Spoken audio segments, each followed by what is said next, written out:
Chapter 1. The Warehouse. The warehouse stood like a forgotten monument to some long-dead god of industry, its skeletal silhouette looming against the dull gray sky of Pittsburgh's decaying outskirts.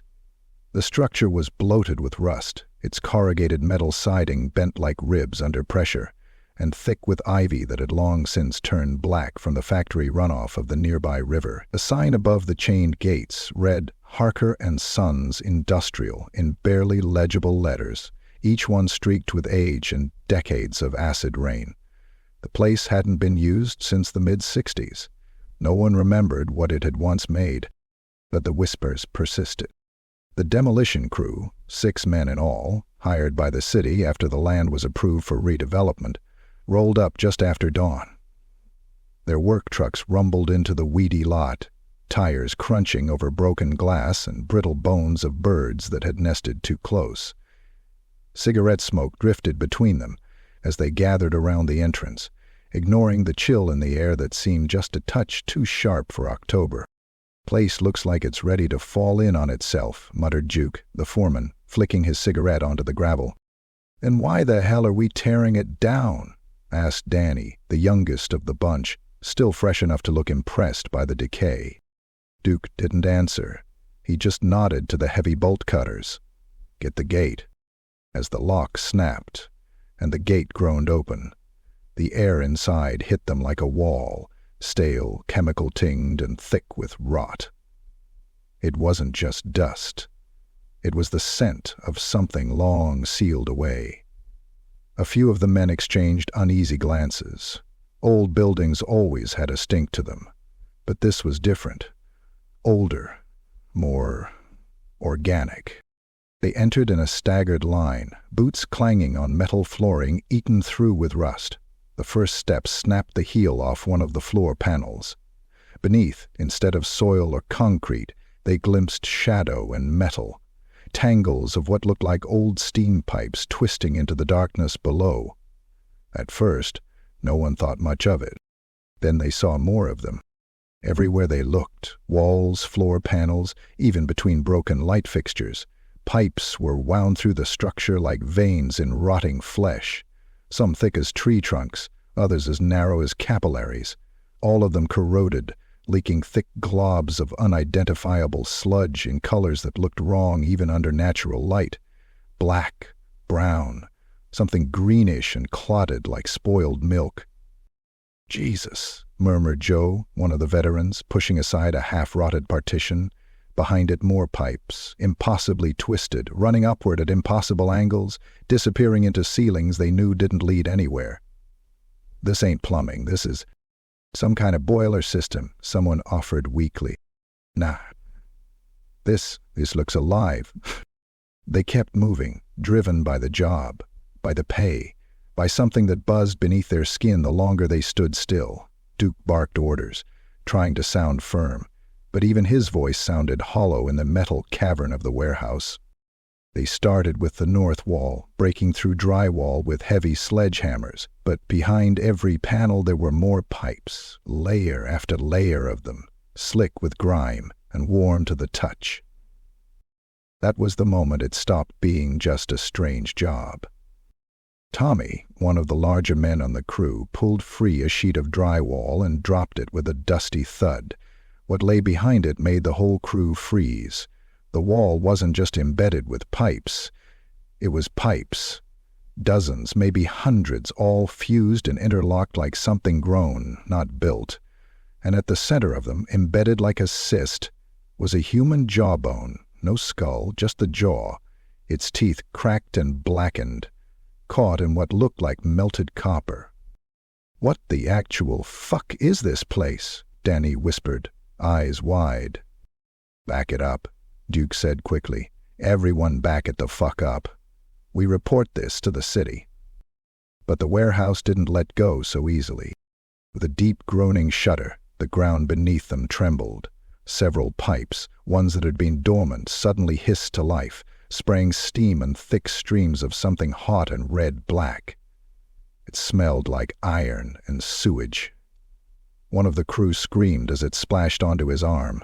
eating through his sleeve and raising a boil of red, bubbling blisters across his skin. He fell, clutching it, and a pipe near him moved. Just an inch. But they all saw it. The metal groaned like it was stretching. Then came the banging. Rhythmic. Dull. From deep inside the walls. Like fists. Fists slamming in desperate, slow repetition. Fists such as Ariel thought she'd never seen. Danginal tumbles, thigh rocket. From all sides now, it surrounded them. Chrysler. "I'm out," Danny said, bolting toward the exit. But the door they'd come through was no longer visible. The pipes had shifted. No one had seen it happen. But the warehouse's entrance was now just another rust-streaked wall, bulging slightly, as if breathing. Ah! Joe ran to the back and began smashing through what remained of a boarded window. The moment his hammer struck metal, a geyser of thick, black sludge erupted, splattering across his face and chest. He screamed as it filled his mouth, his eyes. The black ooze sizzled against his skin, boiling like oil, chewing through cloth and flesh. The rest of them stood paralyzed, as Joe stumbled back, choking, clawing at his own face until his fingernails snapped off. He collapsed to his knees, twitching. And then the pipes reached for him, literally. One thick conduit slithered from the wall and wrapped around his neck like a noose, dragging him into the shadows behind the piping. Danny was screaming. The others began swinging wildly with their tools, trying to carve an exit, but the warehouse was alive now. Metal shifted behind every wall, every floor tile. The very air pulsed with heat. The noise of banging fists grew louder, closer. Duke grabbed a walkie and screamed into it, calling for help, but only static came through. Somewhere deep in the walls, something laughed. Not a human laugh. Something lower, mechanical, gurgling. The warehouse had begun its meal, and miles beneath the earth, the pipes stirred. Chapter 2. Miles where inches should be. By the second morning, a steady drizzle had turned the demolition lot into a gray soup of mud and rainwater, yet the warehouse remained untouched by the weather. No matter how the storm blew, it seemed to fall short of the roofline, sliding off invisible walls before touching the rusted panels. The men joked about it, nervous jokes, half-hearted, but no one laughed long. Inside, the air was still thick with the same metallic tang that had driven 3 of them outside the day before. Duke ordered everyone back in anyway. The city was paying by the hour, and he couldn't explain another lost day. They'd spent the night arguing over what they'd seen, the network of pipes that filled every wall cavity that seemed to run far deeper than the building's footprint. One of the engineers from the city had measured a few sections and come back pale, muttering that the main conduit in the north wall alone would have to extend nearly 2 miles to curve the way it did. A 2-mile pipe inside a structure less than 60 feet long. No one could reconcile the math. No one tried again after that. When they broke open a new section of floor, a hollow note rolled through the entire building, like a giant throat clearing underground. The vibration rattled the windows and made dust fall in soft gray curtains. Beneath the concrete, more metal gleamed, coils within coils, an impossible tangle of bronze, iron, and something that shimmered green-black, almost organic. The pipes quivered faintly when the men shone their lights on them, as though reacting to the attention. Danny set his crowbar down and pressed a hand to the wall. "It's warm," he said. Nobody wanted to confirm it, but they all felt it. The pulse was there, steady, slow, like the heartbeat of something sleeping too close. They worked in shorter bursts after that. Every hammer strike seemed to echo for too long, rebounding from impossible depths. When Duke paused, the echo didn't stop right away. It continued on, fading down a corridor none of them could see. By noon, the air had grown oppressive. The smell wasn't just rust anymore. It carried something sweet, almost fruity, like overripe meat left in the sun. It coated the back of their throats and made each breath stick. One by one, they began to notice small leaks forming along the joints. At first, the liquid looked like thin oil. Then it thickened, amber in the light, streaked with darker threads that moved on their own. When the men wiped it away, the stains returned within minutes, seeping through metal that should have been solid. That was when the headache started. Tommy was the first to complain, a sharp ringing in his ears, then a flood of dizziness that forced him to sit down. Danny followed, rubbing at his eyes until he said the shadows were swimming.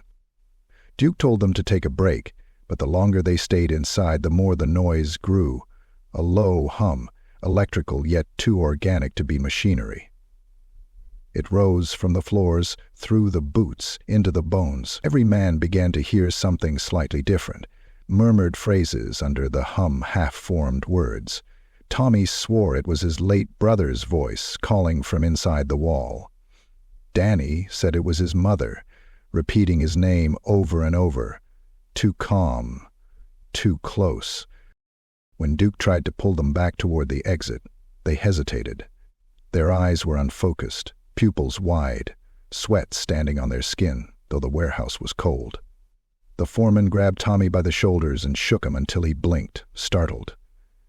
"You hear that?" Tommy whispered. "It's asking for help." The humming deepened, answering him. The lights flickered and the puddles on the floor rippled as if something heavy had shifted far below. For an instant the walls appeared to expand outward, then draw tight again, the metal groaning like lungs taking breath.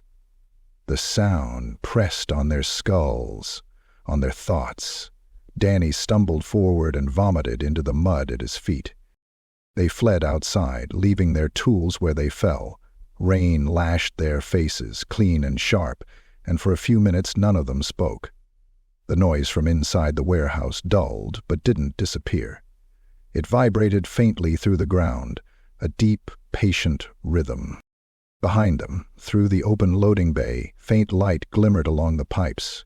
Each pulse seemed to match the beat of their hearts, and in the puddles at their boots, the reflection of that light wavered like something alive, waiting for them to come back. Chapter 3. Descent. By the third day, the warehouse no longer felt like a building. It breathed, it sweated, it listened.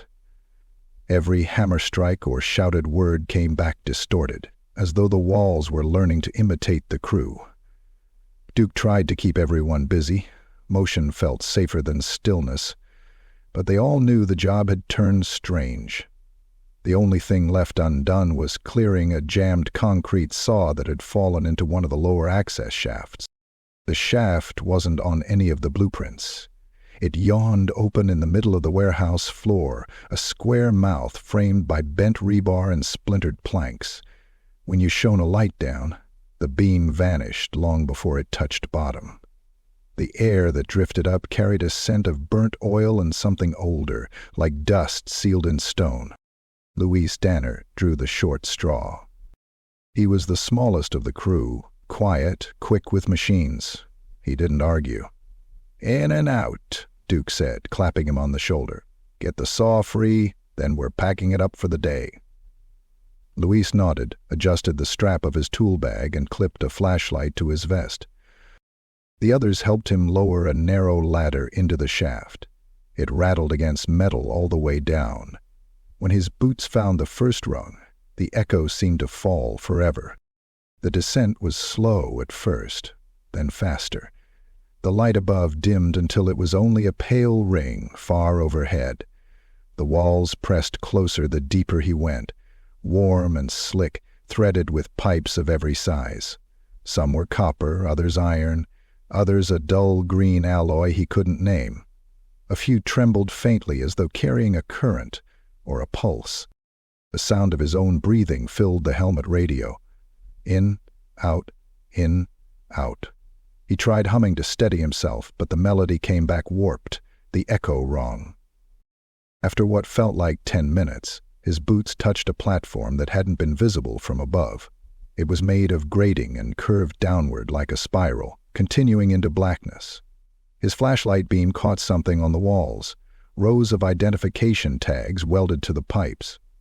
They bore serial numbers, but also names scratched by hand into the metal. M.H. Hoffer, E. Chan, R. Burks. People he didn't know. "Duke, you copy," he said into the radio. A burst of static answered. Then, "You, break." The voice faded, swallowed by the hum that lived inside the walls. Luis crouched to free the jammed saw. It was caught in a thick bundle of pipes that had somehow shifted since it fell.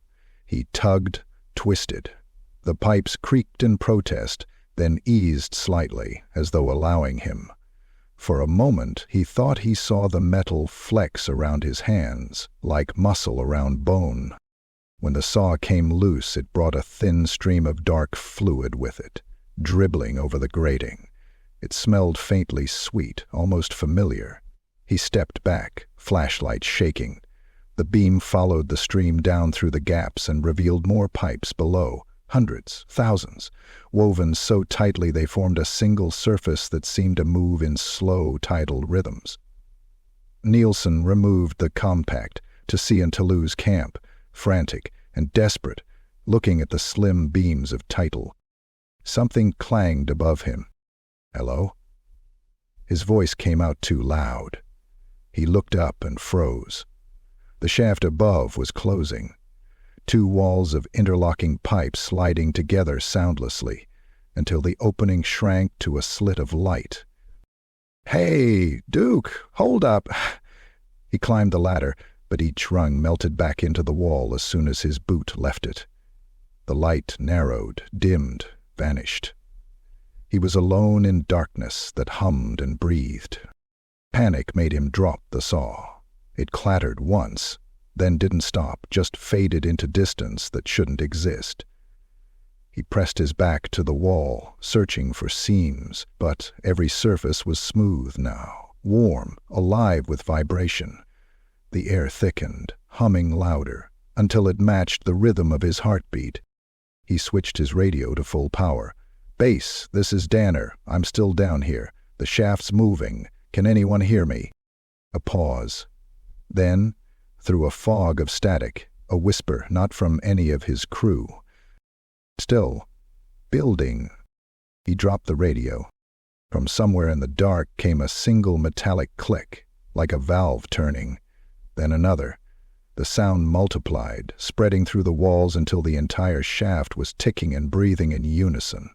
The temperature rose, steam drifted from unseen vents. The hum deepened into a bass throb that pushed against his chest, against his thoughts. Louise reached out and felt the nearest pipe. It was no longer metal. Beneath his glove it felt like skin stretched tight over something that pulsed. He snatched his hand back and stumbled, tripping over a ridge in the floor that hadn't been there before. The ridge opened. A narrow passage branched away, dimly lit by the glow of phosphorescent residue seeping between the pipes. It pulsed faintly, like veins under translucent flesh. The air was heavy, but it was a way out, or at least a way. He forced himself forward, each step squelching through dampness he couldn't identify. The corridor curved and curved, never straight, until he could no longer tell if he was climbing or descending. Behind him, the walls sealed with a wet, final sound. Above, the men waited for his flashlight beam to return, but the shaft remained dark. When Duke called out, his voice came back softer, as if spoken from far away. "Louis?" Nothing. The pipes shivered once, settling. Then the warehouse grew still again, as if it had only sighed. Chapter 4, Transmission 1, It's Moving. The warehouse was silent for almost 2 hours after Luis vanished. No one wanted to admit that they couldn't hear him anymore. They stood near the mouth of the shaft, headlamps casting thin cones of light into the black opening, radios hissing softly at their belts. Duke kept calling his name every few minutes, each time expecting to hear a faint answer. Each time, there was only static. Then, just after 3 in the afternoon, the static changed. It began as a low hum, then fractured into a stuttering rhythm, something that might have been breathing or machinery buried miles below. The men froze. The sound sharpened, resolving into a voice. Lewis's.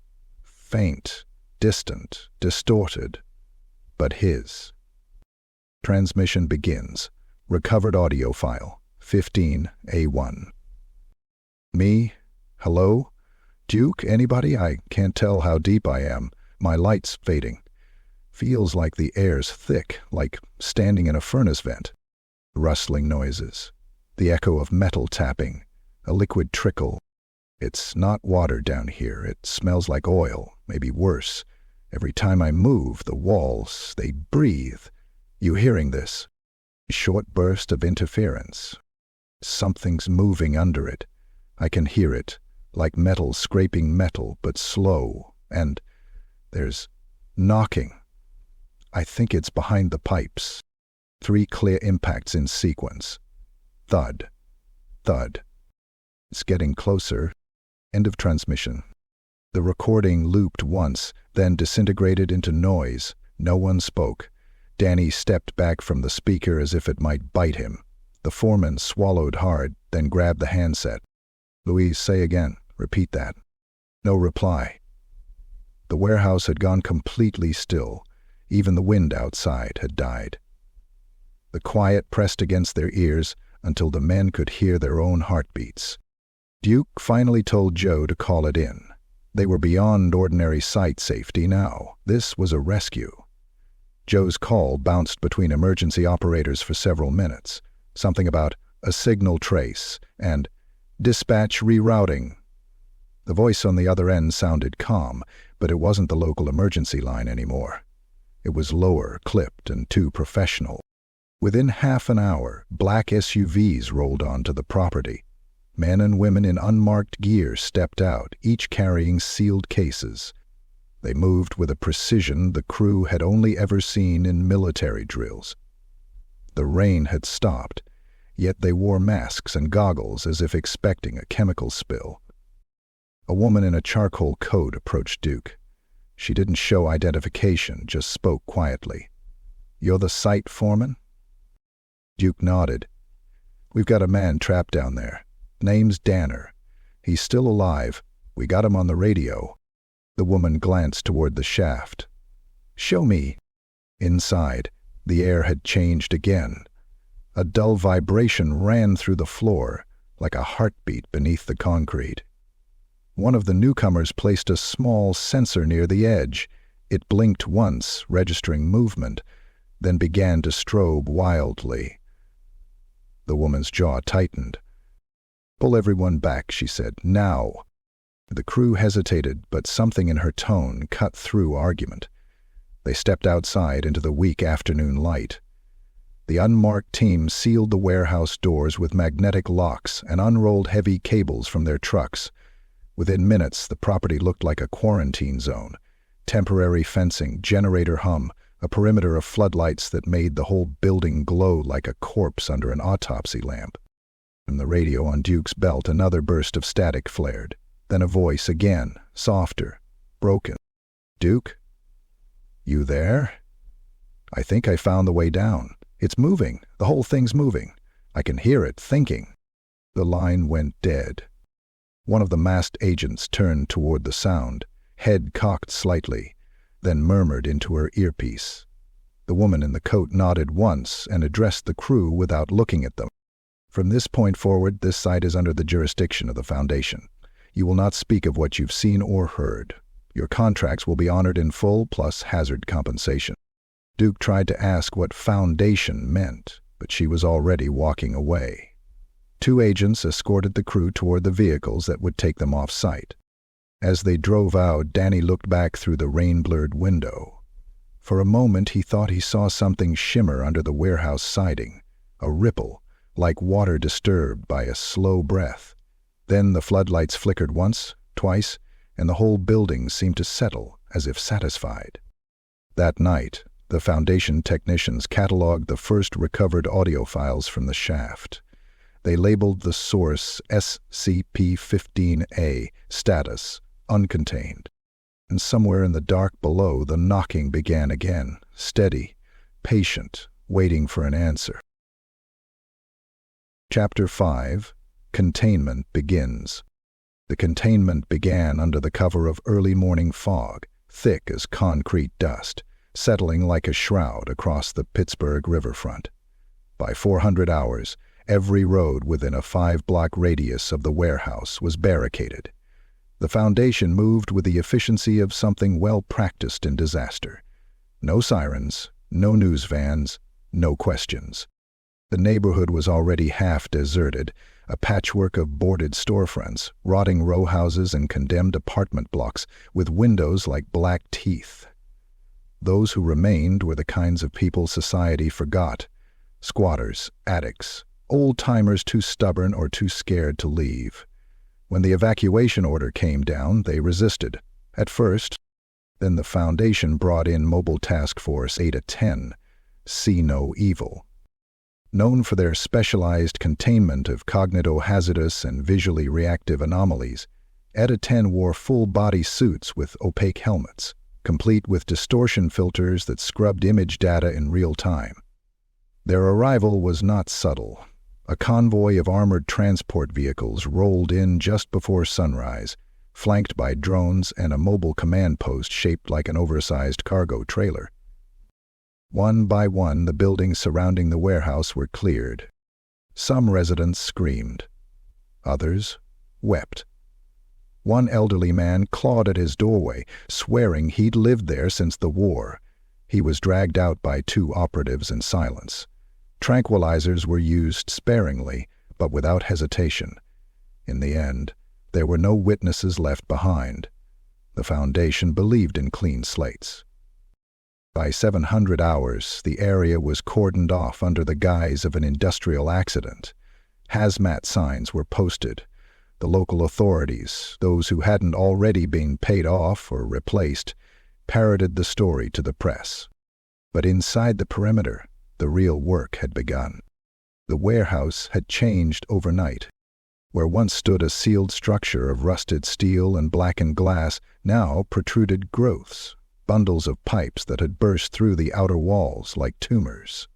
They twisted outward in all directions, snaking through asphalt, tearing through chain-link fences, and burrowing into the soil like roots seeking water. They were growing, slowly but undeniably. The pipes pulsed with a low rhythmic vibration, almost like breathing. They leaked thick, tar-like fluids that steamed on contact with the morning air. Flies clustered around the pooling ooze, despite the chill. The air smelled of hot copper, spoiled meat, and something else, a sweetness like rot behind drywall. Dr. Marion Greaves, Senior Anomaly Specialist for Site 42, stood before the structure with arms crossed. Her face was unreadable behind her visor, but her body was tense. "This is worse than Site 15, she muttered. "Much worse." Her assistant handed her a data pad. "We've confirmed initial interior scans are still scrambled. Whatever signal interference is being generated inside, it's intensifying. We've lost 3 drones. And the D classes." The assistant hesitated. "All 3 failed to return." Greaves said nothing. The first was D3118, a violent offender with no family and fewer morals. He'd been fitted with a live video feed and audio uplink. Within 2 minutes of entering the structure, his signal degraded into static. The only words recovered from the transmission were, "It's full of mouths." The second, D4970, had lasted longer, 6 minutes. Her camera had captured glimpses of the interior corridors, impossible architecture, rusted stairwells bending at wrong angles, pipes that seemed to reach for her from the ceiling. She had screamed once, then whispered, "They're watching me through the walls." The video ended with a sharp, high-pitched noise and a frame of something that might have been an eye, a massive one, carved from metal. The third D-class never activated his uplink. Only silence. Now the operatives of ETA 10 stood at attention, awaiting orders. They were lined up at the warehouse entrance, weapons slung across their chests, visors whirring with real-time filters designed to obscure cognitohazards. Greaves eyed them one last time. "Remember your protocols," she said. "This thing is adaptive. It has spatial warping capabilities and possibly memetic elements. Do not speak to anything inside. Do not touch the walls. Do not follow any sounds, no matter what they say." The team leader, Agent Ivers, nodded once. Then, without a word, the squad moved inside. The doors groaned. Not as metal should. A feeling of alive. The pipes inside parted for them, receding just enough to create a path. Greaves watched the last of them vanish into the gloom, then turned to her assistant.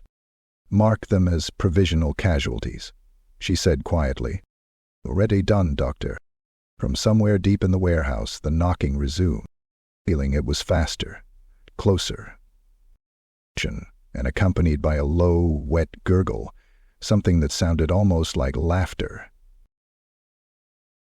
Chapter 6, Transmission 2. They're breathing. Recovered Foundation log, audio file 15. A2. Origin. Subject, Louis Danner. Site 15. Internal designate. Instance A1. Date //20. Source. Personal radio transceiver, channel 7. Status. Partial integrity, 53% restored. The recording begins with a ragged exhale. Metal reverberates around the microphone, the sound hollow and close, as though the speaker is surrounded by walls that breathe with him. Danner. Testing. Hello? Duke? I've still got power, I think. The light's weak, but it's enough to see the floor. Everything's metal. Everything. Pipes across the ceiling, under my feet, through the walls. It's like the whole place was built from the same veins. A dull, rhythmic hiss is audible in the background. Slow, measured. It swells and fades like respiration. Danner, you hear that? I think they're breathing. I don't mean air.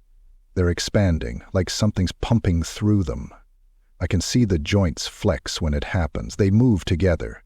I can feel it under my boots. He pauses. A drip echoes, distant and steady. Danner. There's liquid on the ground. It's not oil too thick.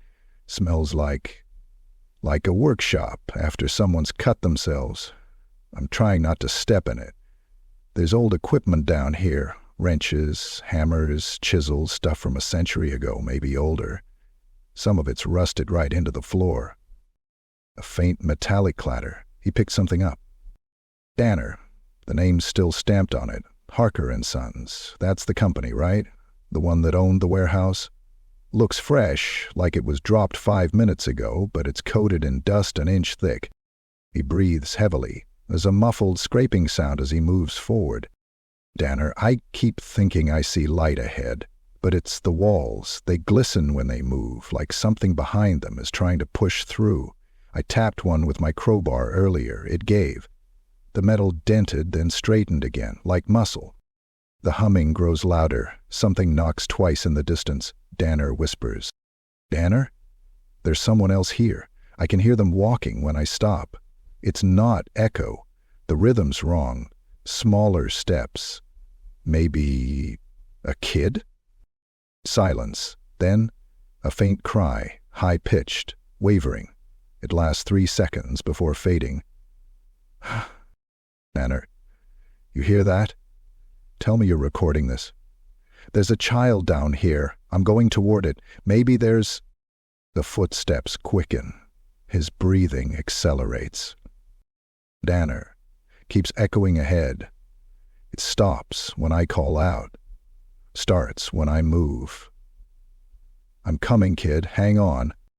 The tone of the hum shifts. Low frequencies vibrate the microphone diaphragm. Danner grunts. Danner, the floor's swelling. Wait.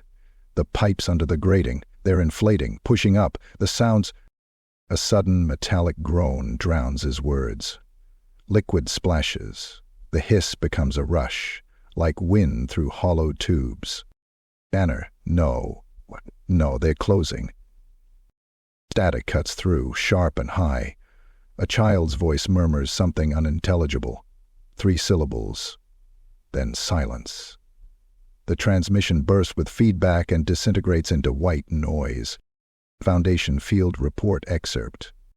Recovery team attempted to re-establish contact with Subject A1 at 9:24 hours.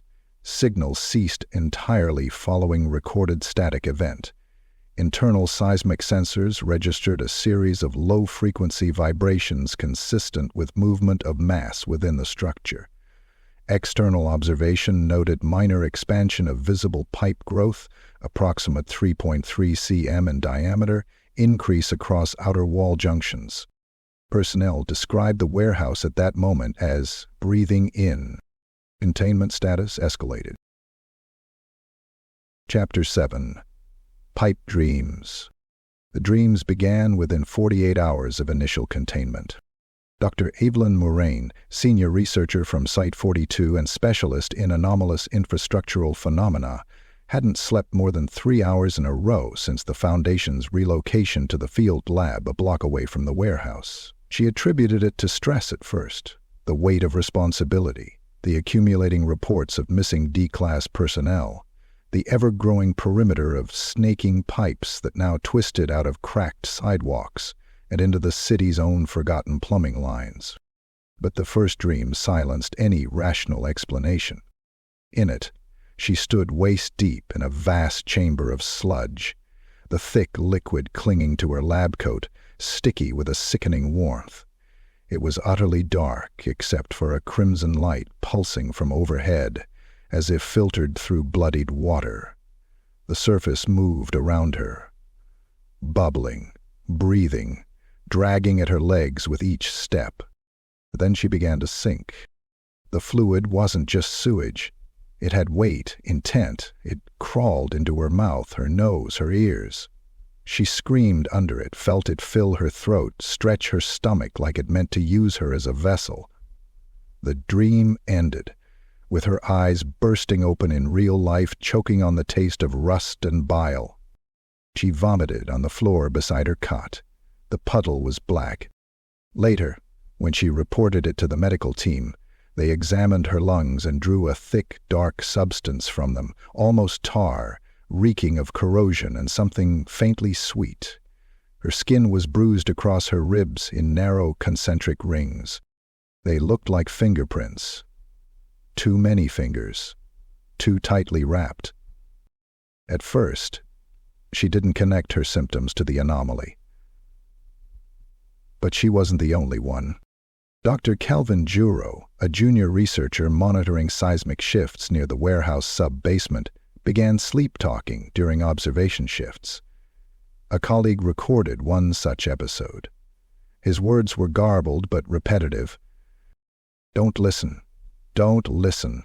The pipes speak in pulses. The pulse is the voice. They are inside. They are becoming us." By the following morning, Juro was unresponsive to verbal cues. He sat at his terminal with dry blood caked beneath his nose and a pattern of small puncture marks spiraling across his forearm. His biometric data showed a steady decline in cognitive function. Yet, through all of it, he kept murmuring to himself, "They want space. They want shape."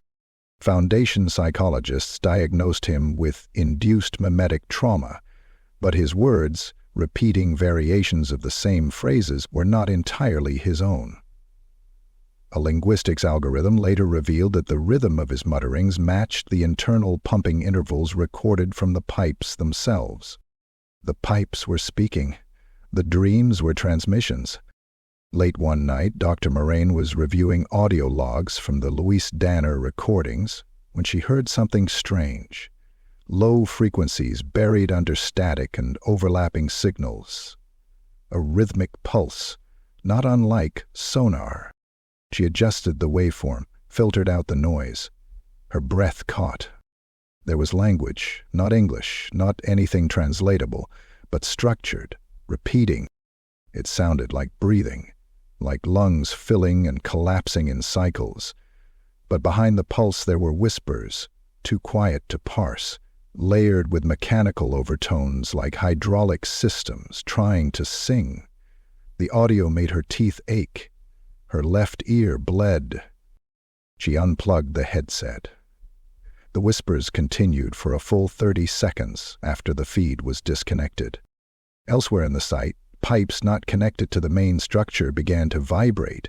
Floor panels buckled. A toilet exploded in the eastern wing of the mobile lab, black sludge erupting from the shattered porcelain and flooding the corridor with foul-smelling liquid. Surveillance footage showed no signs of pressure buildup. Dr. Moraine began scrawling symbols on her lab walls, interlocking spirals, valve schematics, looped figures mimicking the sinuous shapes of the growing pipe network. She didn't remember drawing them. When questioned, she said only, "They're designing something. We're the blueprint." And in the distance, from deep beneath the warehouse, the pipes pulsed once more, louder now, sharper. Their language had form, purpose, and it was dreaming too. Chapter 8. The Blueprint That Shouldn't Exist. It was during a routine clearance of the city archives that the blueprint surfaced, unexpected, misfiled, and sealed inside a red velvet envelope buried in a box labeled Old Freight Permits 18801905. The file should have been long lost to dust and time. Instead, it was preserved with uncanny precision. The parchment was pale yellow, lined in exacting ink, and stamped in the lower right corner with an oval seal embossed in faded copper foil. Harker & Sons, Structure Engineering, 1865. Experience, what we build lives on. The archivist who found it was a contract worker, unaware of the Foundation's involvement. They made it as far as the planning office across the street from the quarantine zone before the wrong person saw the drawing and called it in. The blueprint was a detailed floor plan of the warehouse at 114 Denslow Street, but far larger than the known structure. The plan spanned 17 subterranean levels, each descending deeper than the last, forming a pattern not unlike the spiraling chamber of a nautilus. Curved hallways, looping stairwells, and strange notations marked the deeper levels. Rooms labeled Viscera Catchment, Blood Segmentera, and Host Intake. Bizarrely, the entire structure seemed to be composed of pipe networks. No standard rooms, no concrete foundations. Just conduits, nodes, valves, and massive central chambers titled the Breathing Core. There were no zoning permits for anything beneath the warehouse. No city plans, no geological records. According to historical files, the building was erected in 1911 by a steel company that dissolved in the 1950s. Yet this blueprint was dated 1892, 19 years too early.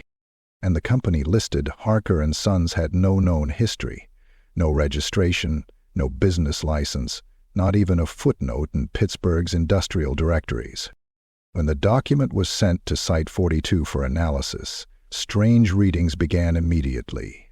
The ink, confirmed to be iron gall, typical for the period, reacted to ultraviolet light by bleeding slowly outward, forming new lines and notes across the page. These annotations were not written by human hand. They formed organically, like roots curling across a window pane. The deeper they pulsed, the more they mirrored the layout of SCP-015's current internal architecture. Dr. Evelyn Moraine, watching the new lines emerge through a filtered scanner, muttered the obvious conclusion. It's drawing itself. The blueprint was fed into Foundation AIC systems. Algorithms began detecting recursive geometric patterns, repeating structures far beyond what the original image could contain. When zoomed in beyond 2000x, the ink resolved into microscopic layers of architectural code, three-dimensional pipe lattices, valves the size of neurons, heat flow maps depicting movement through non-Euclidean angles. At 5000x, the lines began to move. The file was flagged Level 4 restricted. The order came down within hours. SCP designation confirmed. SCP-015. Class: Keter. Current status: uncontained. Priority: Red. That same day, new growth erupted from the northwest corner of the warehouse. A pipe burst through the cement foundation like a spear, warping the concrete into a crater and flinging debris halfway across the street. Surveillance captured it happening in real time. First a hum, then a visible bulge in the floor, then an explosion of jagged iron as thick as a man's torso, sizzling with foul-smelling fluid. By midnight, 5 more growths had surfaced, twisting toward power lines, street gutters, and sewer tunnels. Site engineers tried severing one with a thermic lance. It screamed. Not metaphorically, it screamed. The noise didn't come from the pipe's surface, but from within, vibrating in low frequency through the earth. It caused nausea, headaches, and in one case, temporary blindness. The engineer wielding the torch dropped it and fled before the cut was finished. The pipe sealed itself within minutes. The scar it left began to rust, then pulse. Dr. Moraine stood in the observation tent, blueprint clutched in gloved hands. She stared at the pattern, her eyes tracing each line as if hypnotized. "Peace aren't plans," she whispered. Agent Ivers approached, his visor reflecting the slowly creeping outline of the pipes outside the tent flap. "Then what are they?" Moraine didn't look up. "They're instructions." "What?" She finally raised her eyes. "For transformation." And in the sealed control chamber, the AI monitoring system logged an audio anomaly. The pipes had begun vibrating again, not randomly, but in sequence, in rhythm. The pattern matched the breathing rate of a resting human adult. It was accelerating. Chapter 9. Transmission 3.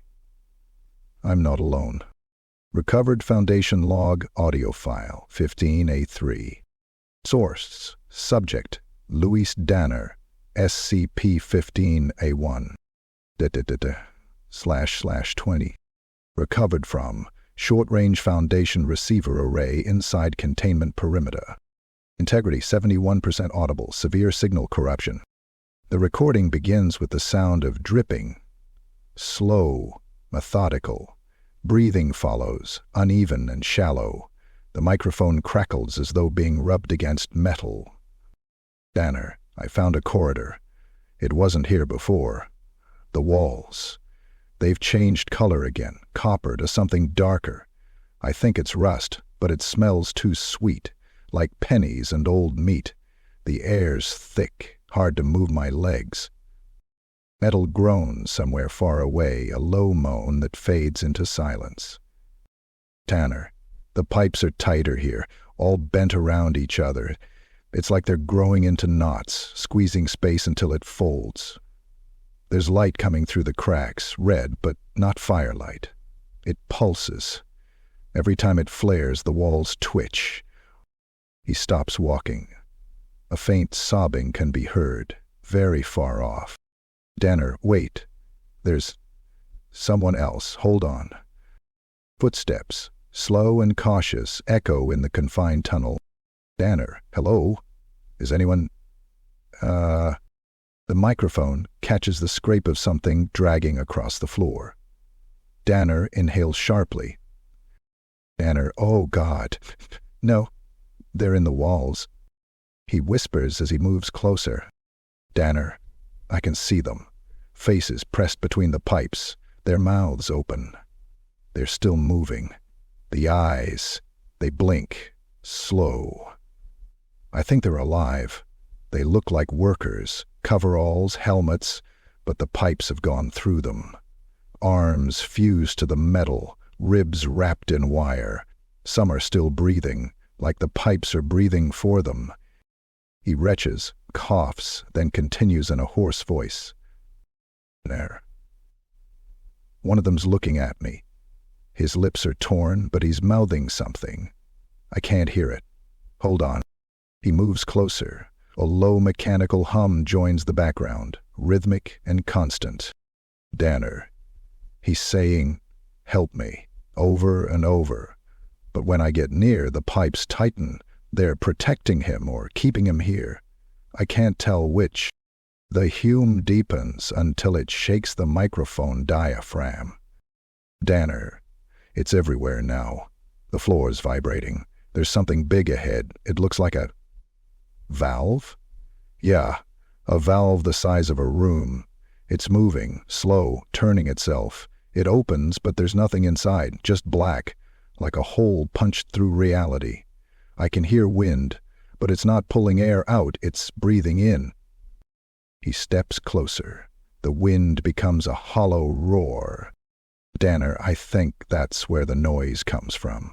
The heartbeat, the voices. It's a throat. It's feeding. Everything they built here is part of it. Every pipe's a vein, every wall's a lung. Scream cuts him off.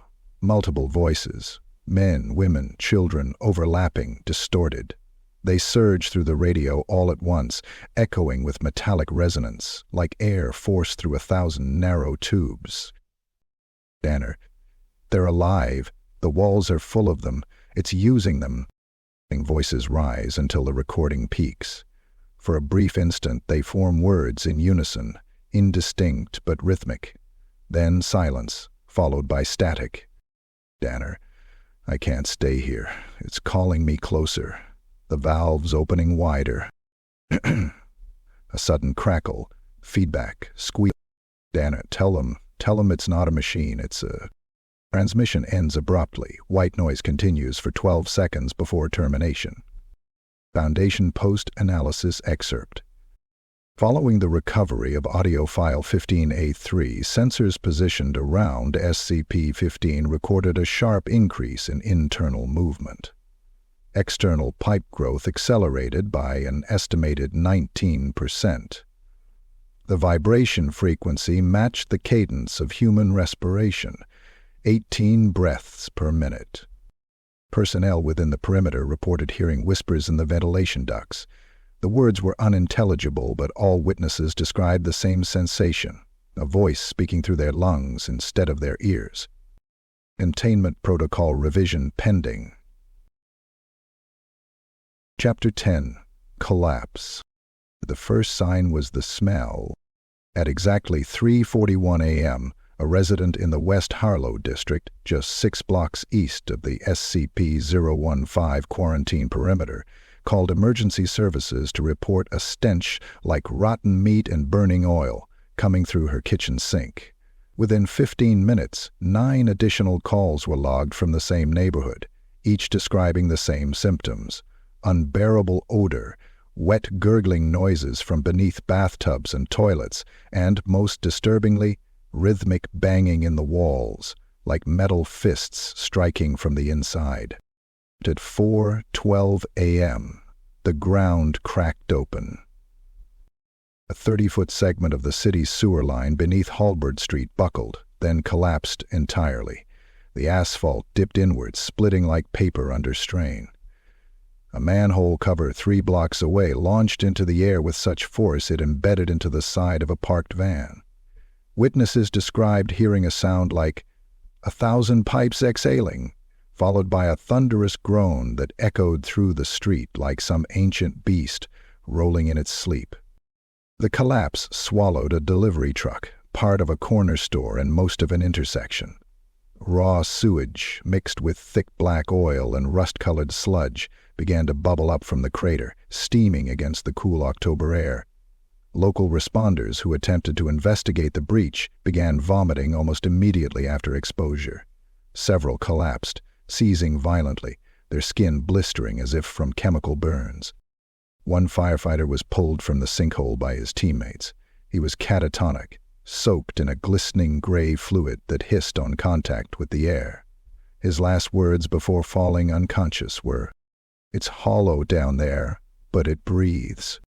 Within the hour, Foundation assets embedded in local emergency services initiated lockdown protocol Sigma ARD. Civilian responders were replaced by on-site containment teams. The area was cordoned off as a hazardous waste disaster, chemical rupture from outdated industrial lines, according to the press release. No journalists were permitted within 5 blocks. Drones scrambled overhead. Snipers were deployed to nearby rooftops, not to defend against invaders, but to prevent leaks.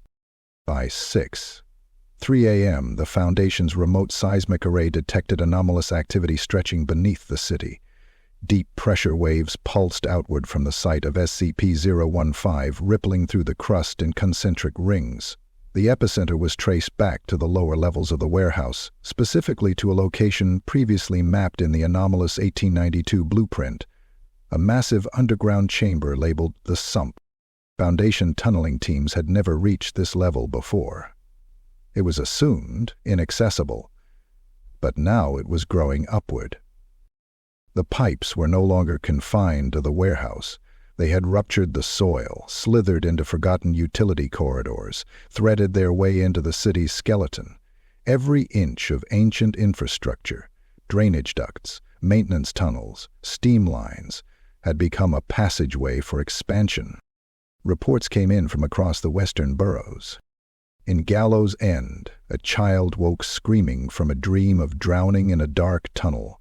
Her mattress was soaked in a slick brown fluid. In Ferrystone, tenants of a low-income apartment complex pounded on their landlord's door, demanding answers for the steady banging coming from within the walls. Maintenance broke into a sealed crawl space to find every pipe inside twisted into knots, vibrating like the strings of a giant cello. In Bellevue, a plumber investigating an abnormal blockage found a section of new piping threaded through the old system. It was cold, unmarked, and, according to his notes, breathing. At 6:45 a.m., a formal request was submitted to Site 42 Command. At 6:47 a.m., the request was approved. SCP-015 was officially escalated to Cater. Site-wide containment procedures were overhauled. Remote observation towers were reinforced. A 2-mile exclusion zone was initiated. All drone flights into the warehouse were grounded indefinitely after the last unit, Drone 17, returned only static, followed by a brief, distorted vocal burst that analysts believe contained the word thirsty. Dr. Evelyn Moraine, pale and shaking, called an emergency assembly of the command staff. "The structure isn't just growing," she said. "It's infiltrating, integrating, the city's plumbing, the electrical grid. It's choosing what it wants to become, and we don't know its limits." Someone in the back muttered, "How far down does it go?" Moraine looked toward the digital schematic projected on the screen, an ever-shifting mass of tubes and lines like vascular systems mapped in an alien body. "We've stopped measuring depth," she said. "It doesn't matter anymore." That evening, under the waning light of a polluted sunset, the pipes breached the foundation of the St. Aldan Hospital, 3 blocks north of the quarantine. They didn't burst through. They opened, seamlessly, silently, curling outward from the floor like roots pushing up through rotted wood. Staff reported hearing crying from beneath the tiles, then laughter. The banging in the walls became a chorus. Not just fists now, voices, hundreds, in unison. And far below, in the choked guts of the city, SCP-015 continued to grow. Not chaotically, not randomly, but according to design. Chapter 11, Transmission 4, Help Me. Recovered audio log, SCP-015-A4. Source, Subject, Luis Danner, designated SCP-015-A1. Transmission received, //20, Signal origin, SCP-015 core structure. Signal integrity 38%, corrupted. Transcription status, partial noted, matched through subsonic filter decryption. Recording begins with harsh static and irregular pulses, slow, wet thudding like flesh against rusted metal. Voices flicker through the signal, layered atop each other, impossible to isolate. Gradually, a voice, Louis Danner's, emerges. It is weak, distorted, drenched in digital decay as if his words are being strained through a dying machine. Danner, help. Distorted burst of noise, like liquid gurgling through pipes. Pause. Heavy, ragged breath. Help me, please. He coughs. Something wet and viscous drips. A faint whimper follows. He speaks again, slower, slurred, like his mouth no longer moves quite right. A sad reputation. I thought I could find a way out, but there's no way. There never was. Squelching noise. The sound of something shifting around him, fluid rushing through tight tubes. Danner's voice trembles. They whisper to me now. They don't use words. They don't need to. I feel them. Inside. The pipes are not made of metal anymore. Not really. They're soft when they want to be. They breathe. They bleed. Pause. Faint weeping in the background, almost childlike. Then silence. Then a long, soft inhale, not human. Static crackles.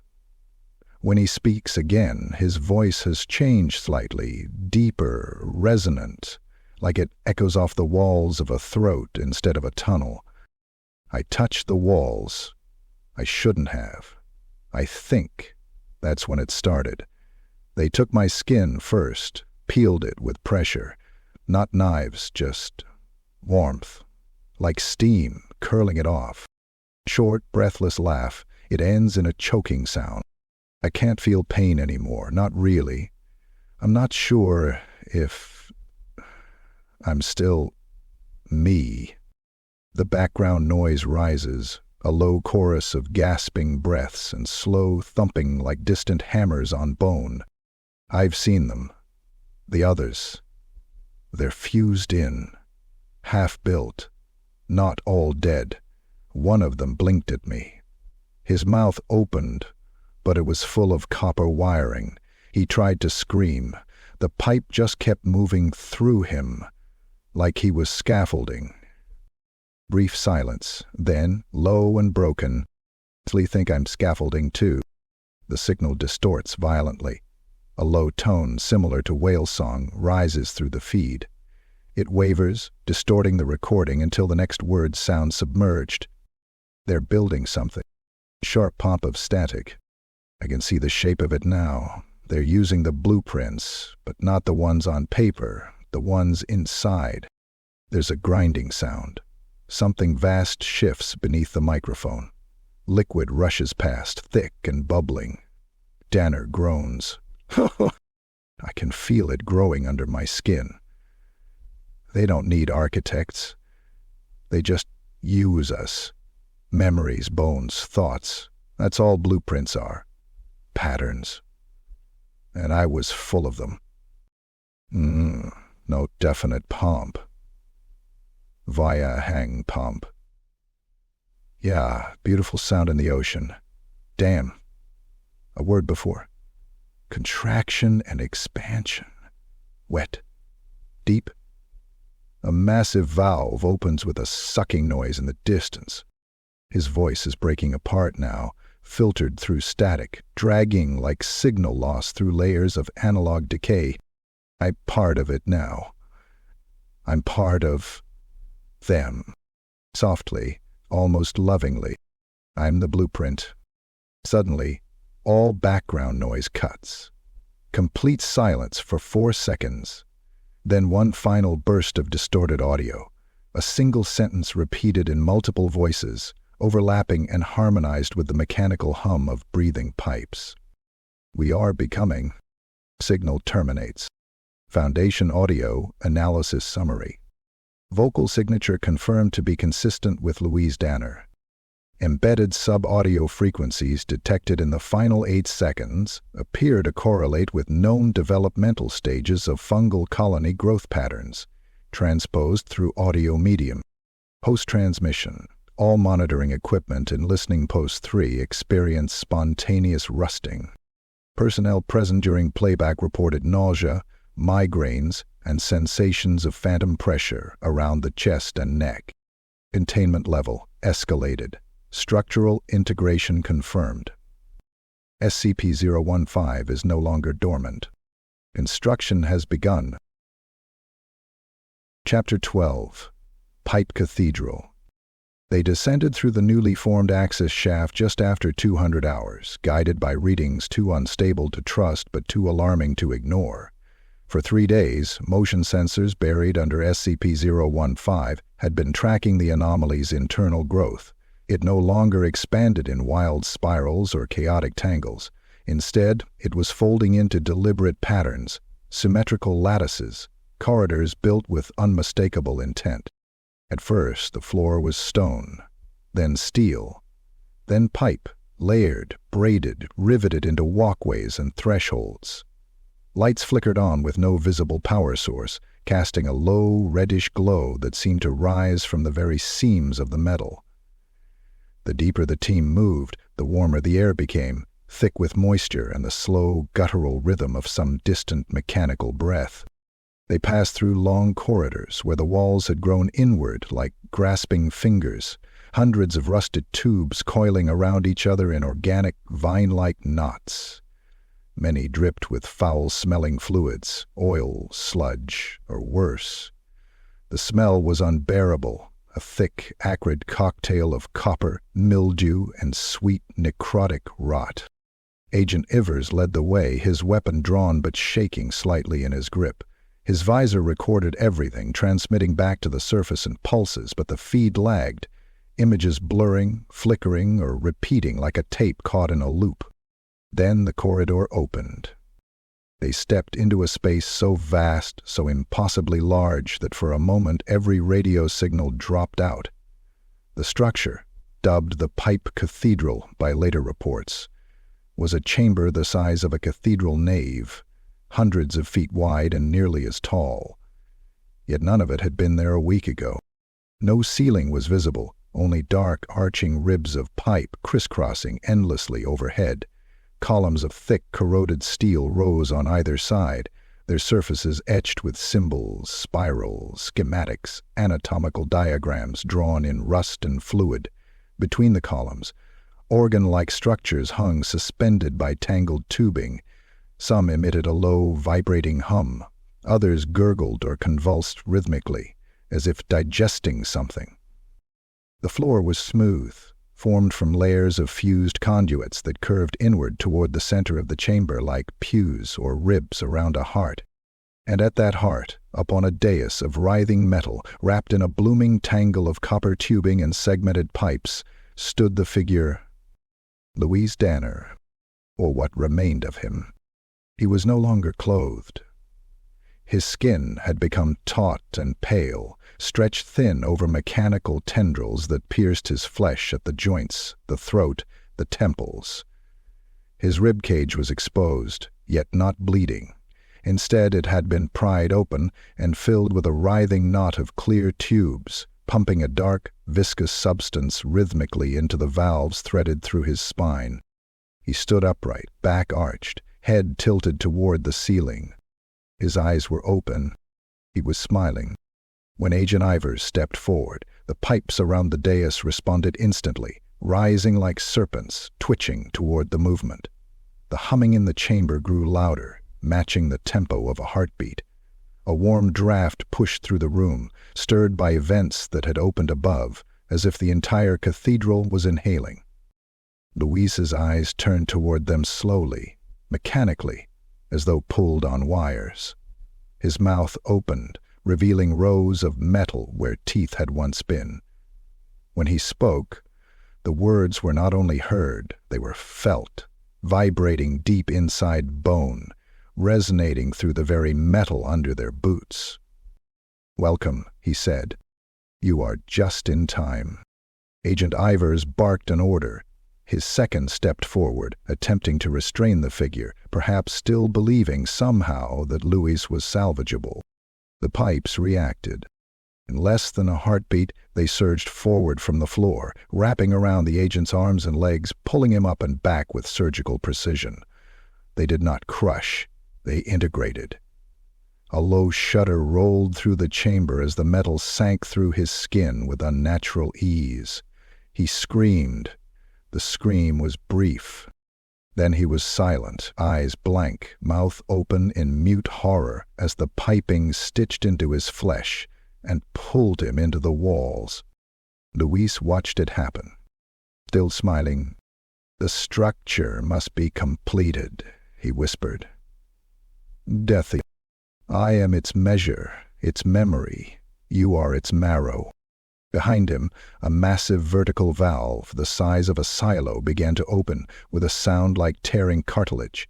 The space beyond was darker than shadow, darker than absence, a roiling void from which emerged a deep, guttural pulse. The team fell back. Some ran.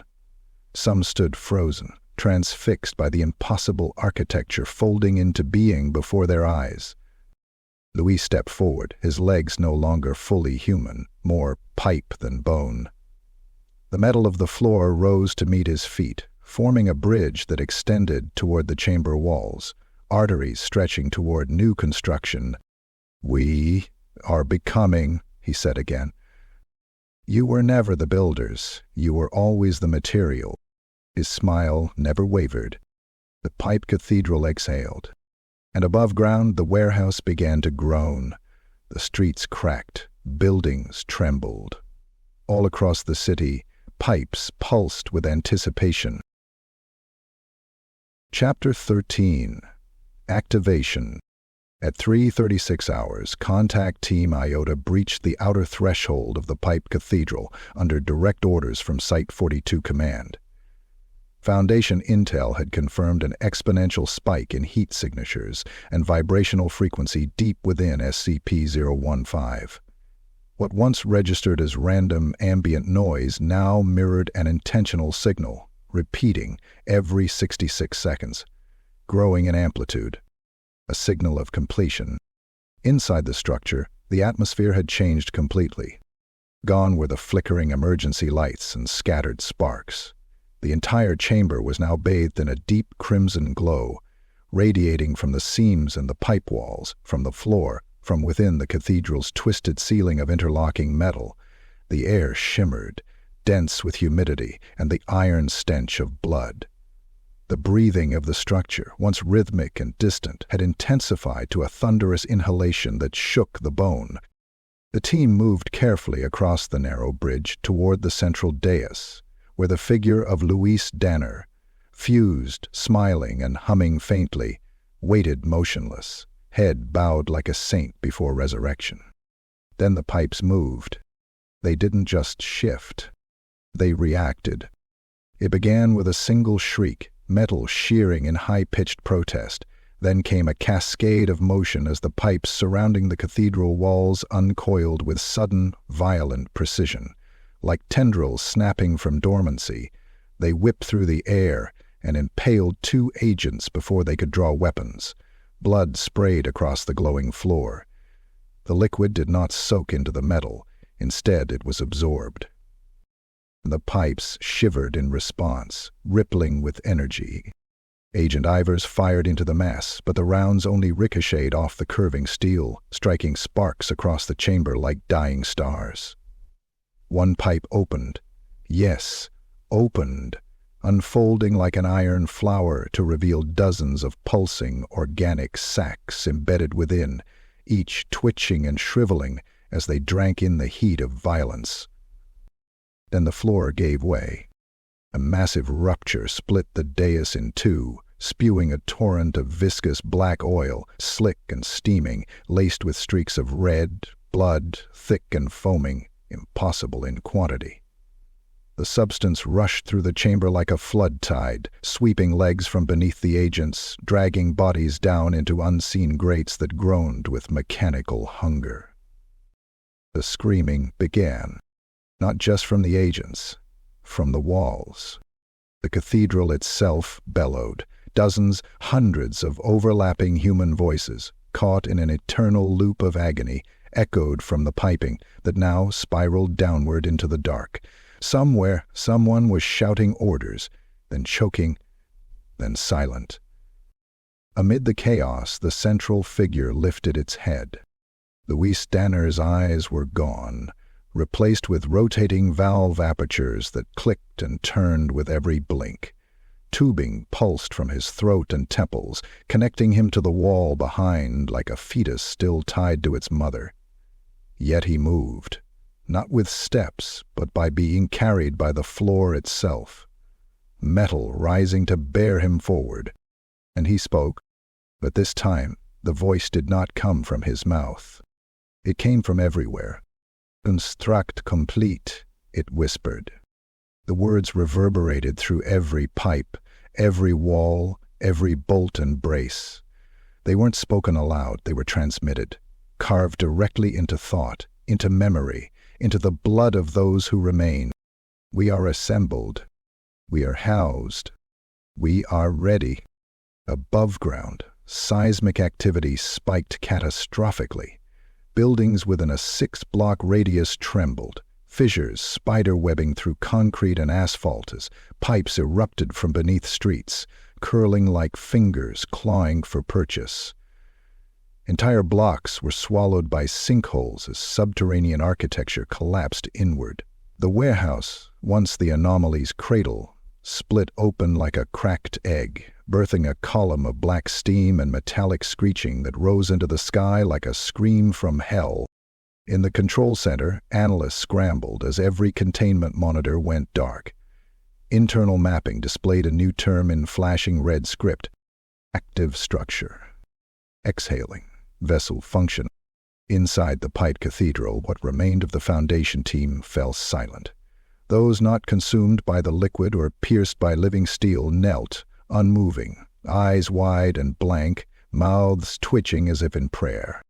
Louise Danner, or whatever consciousness now resided in his shape, turned his gaze toward the heavens, and the structure, alive and singing with blood, whispered one final line in a language no human should have ever known. Initiating transmission to higher function. The pipes, now thick as subway trains and hotter than molten lead, pulsed in a rhythm unmistakable to every scientist who ever studied biological life. Heart beat, but it wasn't just beating anymore. It was awake. Chapter 14, Echoes in the Walls. By the end of the week, the warehouse was no longer a warehouse. It had become something else entirely. An organism of metal and memory, sealed beneath 20 feet of reinforced foundation steel. They called it containment, but no one truly believed that anymore. Not after what had happened. The site was renamed Zone 15A and ringed with concentric barricades, 3 razor wire perimeters, electromagnetic dampeners, and a rotating security detail, armed with acoustic nullifiers and pressure-sensing floor grids. The order had come down from 05. No admittance, no experiments. No further incursion. It was to be buried, just forgotten, erased. But the warehouse refused to be forgotten. Even encased in multiple layers of alloy plates, thermally insulated foam and foundation-stamped concrete, the building breathed. Slowly, patiently. The steel swelled and contracted in near-perfect rhythm, imperceptible to the eye but recorded with a precision that chilled even the most seasoned anomaly monitors. Every 6 seconds, the structure would expand by 0.4 millimeters. Every 6 seconds, it would shrink again. It was breathing. Inside the Foundation Control Center, 5 blocks away, the vibrations were logged, tracked, cross-referenced, and archived. They had no known pattern. Until they did. Researchers discovered that over a 12-hour cycle, the pulses aligned perfectly with circadian rhythms, mimicking the sleep and wake cycles of a human subject. Some theorized the structure had synchronized itself with the city above. Outside the containment zone, the locals didn't need data to know something was wrong. The official story was a chemical spill. Evacuations were quick and brutal, apartments and row houses emptied by force. But not everyone left. Some returned. Some had nowhere else to go. They began to talk. They spoke of smells leaking through the radiators, burnt oil and old blood, of heat rising from their floorboards even when the heaters were off, of dreams that came night after night. Dreams of crawling through warm tunnels slick with metal and fluid, always moving deeper, always hearing someone else just around the corner. And then the knocking began. It started softly, like plumbing, like bad insulation, but rhythmic, intentional. Bang, bang, bang, pause, bang. Every resident described it differently. Some said it came from beneath the floor. Others said it echoed through the walls. A few swore it was coming from inside their mattresses. Children woke screaming, their fingers clawing at their ears, begging their parents to make the banging stop. Dogs refused to enter certain rooms. One old man refused to step on the tile in his kitchen after claiming it sounded hollow, like lungs. Eventually, the Foundation deployed psychological dampeners, disguised as cable signal amplifiers, to the surrounding area. But the reports didn't stop. And every now and then, someone would stand too close to the perimeter. They'd lay a palm flat against the steel, expecting cold. Instead, they'd feel warmth. And beneath that, vibration. And beneath that, something else. Something that tapped back. The Foundation tried to silence it all. Disinformation campaigns, fake news stories, targeted amnestics. But the city remembered. Old factory workers whispered about the Vane warehouse. Urban explorers shared grainy audio clips online. Faint knocking, static-laced voices, the occasional inhuman whisper saying, "We're still here." Late one night, a containment technician monitoring the inner chamber, alone, claimed to hear music. Not music in the traditional sense, no melody, no instruments, but a pattern.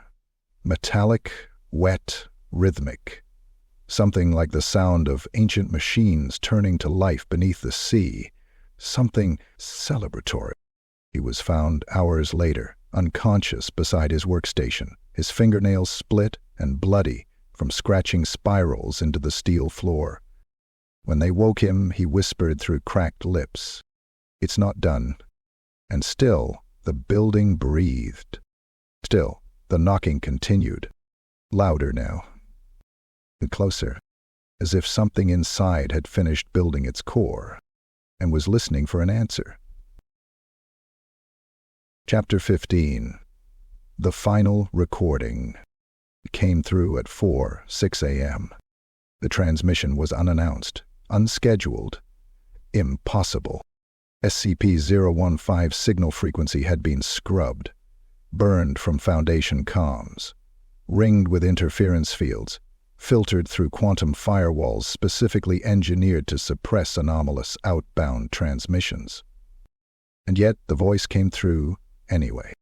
It didn't begin with static, it began with breathing. Low, wet, too slow to be human.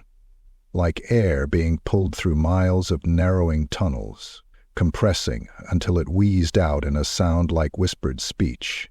Then came the pulse, 5 seconds apart, mechanical and deep, echoing through the electromagnetic spectrum as a thrum rather than a noise, felt, not heard. The signal activated 3 separate receivers simultaneously, each in different secure Foundation facilities.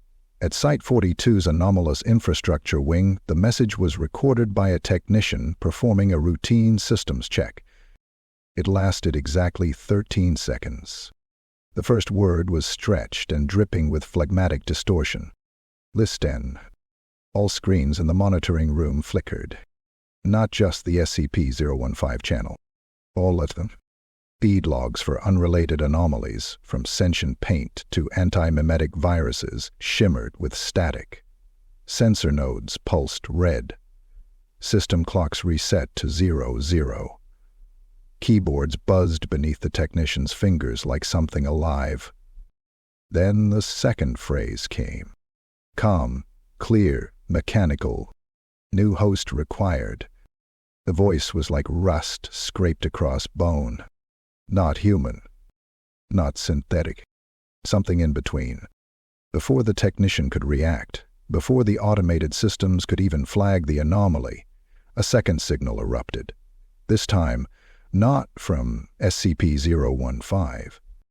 This time, from beneath Site-19, 600 miles away. All across the Foundation's internal network, a dormant auxiliary power line registered a sudden, inexplicable voltage spike. All pipes and tubing within the site's sub-basement utility levels, coolant lines, water mains, HVAC exhaust conduits, began to vibrate. Not quake. Not tremble. Pulse. Security footage caught it, metals sweating, bolts turning on their own, junctions flexing and pulling apart like they were trying to inhale. One maintenance worker who ventured into the sublevels to investigate was found 4 hours later slumped against a wall, staring wide-eyed into the darkness. His radio was crushed in his palm.